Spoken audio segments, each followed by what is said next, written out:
श्री गुरुवे नमः। जैसे अंधेरे घर में खपरेल के किसी छेद से सूरज की एक किरण भीतर आती हो, सब अंधकार है, ऐसा ही तुम्हारा पूरा जीवन निंद्रा है, नींद में है। बस एक छोटी सी किरण ध्यान की अगर तुम पकड़ लो तो तुम उस अंधकार के बाहर हो सकोगे। ध्यान यानी अमूर्छा। ध्यान भी तुम मूर्छित कर सकते हो। बहुत लोग कर रहे हैं। बैठे माला फेरते रहते हैं, उंगलियां चलती रहती हैं, मन कहीं और भटकता रहता है। अचानक घड़ी भर बाद ख्याल आता है कि यह क्या कर रहे थे, उसका कुछ पता नहीं। कितनी माला, कितनी गुरिये, इसका कुछ पता नहीं। लोग गीता पढ़ रहे हैं, कुरान पढ़ रहे हैं, मंदिर मस्जिदों में प्रार्थना नमाज कर रहे हैं, सब नींद में चल रहा है। मुल्ला नसरुद्दीन नमाज पढ़ने गया। लोग नमाज के लिए झुके तो उसने सामने वाले आदमी का कुर्ता झटका। उस आदमी ने कहा, क्या करते हो? उसने कहा, मैं क्या करूं, मेरे पीछे वाला मेरा कुर्ता झटक रहा है तो मैंने समझा कि शायद इस मस्जिद में ऐसा ही नियम हो। नसरुद्दीन का कुर्ता जरा ऊपर था तो पीछे वाले ने उसे ठीक कर दिया था, तो उसने सामने वाले का झटका। उसने कहा, पूछना हो कारण तो पीछे वाले से पूछो। बस लोग अंधे की तरह अनुसरण कर रहे हैं। तुम मंदिर भी जाते हो तो किसी के पीछे, तुम किसी के पीछे मंदिर के दुश्मन भी हो सकते हो। कोई तुम्हें आस्तिक बना देता है, कोई तुम्हें नास्तिक बना देता है। तुम नींद में कितनी यात्रा करते हो, कोई कुछ कह देता है, वह तुम्हें पकड़ लेता है। कोई उसके विपरीत कह देता है, वह तुम्हें पकड़ लेता है। जब तुम सुखी होते हो तो ईश्वर को बिल्कुल भूल ही जाते हो। दुख में, शायद पीड़ा में आदमी थोड़ा चौंकता है, नींद थोड़ी टूटती है, करवट थोड़ी बदलती है। इसलिए दुख का उपयोग करो। सभी ज्ञानियों ने दुख का उपयोग किया है जागने के लिए।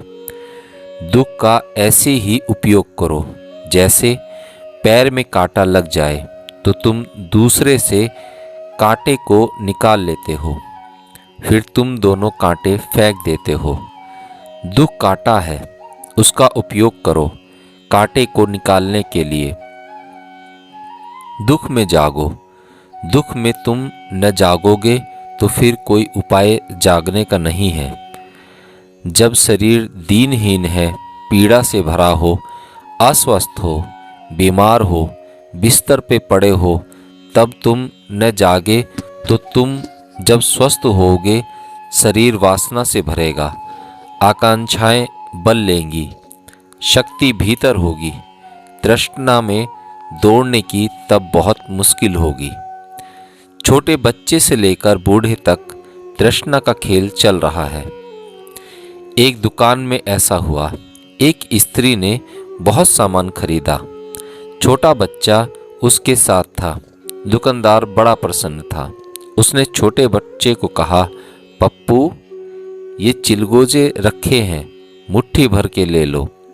वह लड़का खड़ा रहा, उसने चिलगोजे लिए नहीं।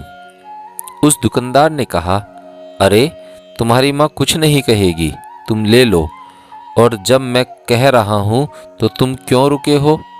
फिर भी वह रुका रहा। दुकानदार ने कहा, ऐसा बच्चा मैंने नहीं देखा। बच्चे तो बिना कहे मुट्ठियां भर लेते हैं। तो उसने खुद मुट्ठी भरकर चिलगोजे बच्चे के खीसे में भर दिए।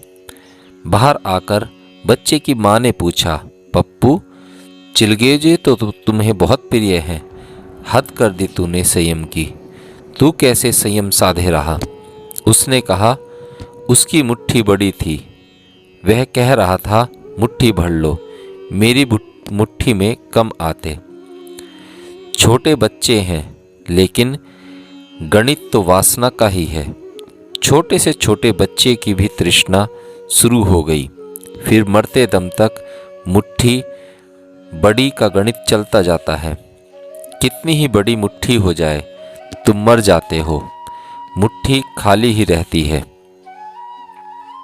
जागो दुख में। इसलिए जनक जैसे लोग पृथ्वी पर बहुत कम हुए, महावीर जैसे लोग काफ़ी हुए।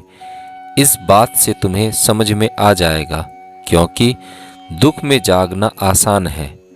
महावीर की प्रक्रिया आसान है, जनक की प्रक्रिया बहुत कठिन। सुख में जागना बहुत कठिन है, इसलिए जनक जैसे आदमी उंगलियों पर गिने जा सकते हैं। एक कोई जनक, कोई कृष्ण, ऐसे एक दो नाम है पृथ्वी पर जिन्होंने महल नहीं छोड़ा, जिन्होंने साम्राज्य नहीं छोड़ा, जो स्वर्ग की दुनिया में खड़े खड़े जागे। बुद्ध और महावीर ने घर द्वार छोड़ा। जैनों के सभी तीर्थंकर घर छोड़कर चले गए। प्रक्रिया क्या है? छोड़कर जाने का अर्थ है सुख से हटे, दुख में प्रविष्ट हुए, ताकि दुख सब तरफ से जागने में सहयोगी हो जाए, तब जाग पाओगे। जनक जैसा व्यक्ति अद्वितीय है। महावीर और बुद्ध अद्वितीय हैं, लेकिन महावीर और बुद्ध में जनक जैसा व्यक्ति अद्वितीय है, सुख में जागा। तुम थोड़ा सोचना, जब तुम सुख में हो तब तो जागना। कोई जागना भी चाहे तो तुम कहोगे अभी ठहरो, बड़ा सुख का सपना देख रहा हूं। थोड़ी देर बाद जागना, इतनी जल्दी भी क्या है।